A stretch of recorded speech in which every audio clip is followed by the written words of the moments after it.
dito nagwa-worry? May oras ka mag-worry. O di may oras ka mag-pray. Tama? Sabihin mo kay Lord, mag-pray ka.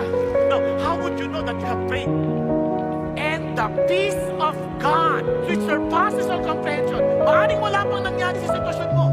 But surprisingly, there is a peace na parang lagpas, parang wala na yung issue sa'yo. Wala na yung concern na nabigay mo na sa Diyos. Will guard your heart and mind in Christ Jesus. Yung puso mo, yung isip mo, nabantayan na ng kapayapaan ng Diyos.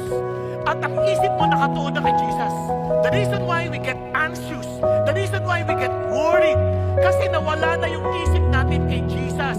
Nandun na tayo sa sitwasyon, nandun na tayo sa mga pinagdadaan nating problema. Once you pray, bumabalik ka sa presence ni God at yung isip mo, bumabalik na kay Jesus. Are you following? Pag bumalik na kay Jesus yan, nagkakaroon ka na ng kapayapaan. At doon,